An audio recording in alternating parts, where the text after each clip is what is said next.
Assalamualaikum warahmatullahi wabarakatuh. Halo anak-anak, apa kabar? Bagaimana keadaannya? Semoga kita semua senantiasa dalam lindungan Allah Subhanahu wa taala ya.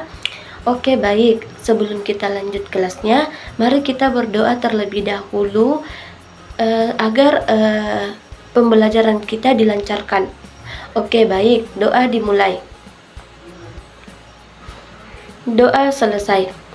Jadi sekarang kalian belajar dengan Ibu Sri ya. Nah, jadi anak-anak, di video kali ini kita belajar tentang tahap-tahap dan perkembangan manusia. Manusia berkembang biak melalui proses perkawinan. Perkembangbiakan semacam itu disebut dengan perkembangbiakan generatif. Pada peristiwa tersebut terjadi peleburan dua sel kelamin, yaitu sperma dari ayah dan sel telur dari ibu.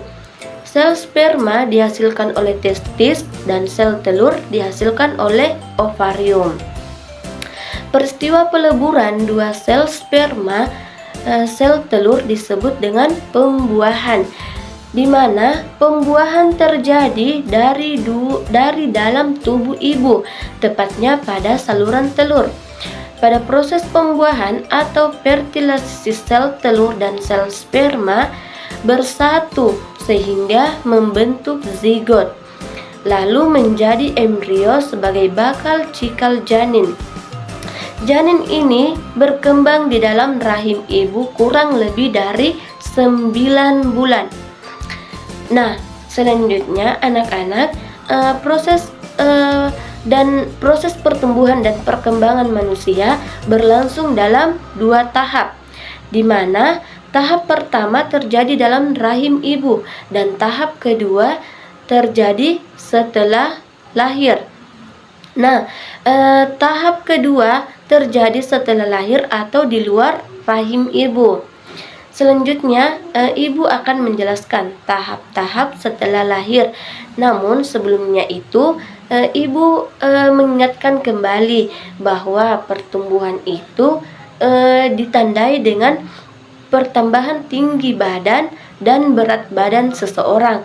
Sedangkan pada perkembangan ditandai dengan perubahan kecakapan, kematangan fisik, emosi, dan pikiran menjadi lebih dewasa. Baik, selanjutnya kita beralih pada tahap pertama, yaitu masa balita. Pada masa awal kelahiran, bayi mengalami pertumbuhan yang sangat cepat. Pertumbuhan berlangsung cepat di tahun pertama. Nah, pada usia sekitar 6 bulan, bayi akan mulai belajar duduk. Dan pada usia 9-12 bulan, bayi dapat merangkak dan berdiri sendiri dan tanpa bantuan orang lain. Dan pada usia sekitar 18 bulan, bayi sudah dapat berjalan tanpa dibantu. Nah, kedua adalah masa kanak-kanak. Setelah mencapai usia 5 tahun, pertumbuhan manusia terus berlanjut. Pada usia 5 tahun sampai 10 tahun dikenal sebagai masa kanak-kanak. Pada masa bayi ditumbuhi gigi susu, dan pada masa kanak-kanak akan ditumbuhi atau diganti gigi sulung. Dan yang ketiga adalah masa remaja. Nah, pada masa ini manusia mengalami pubertas.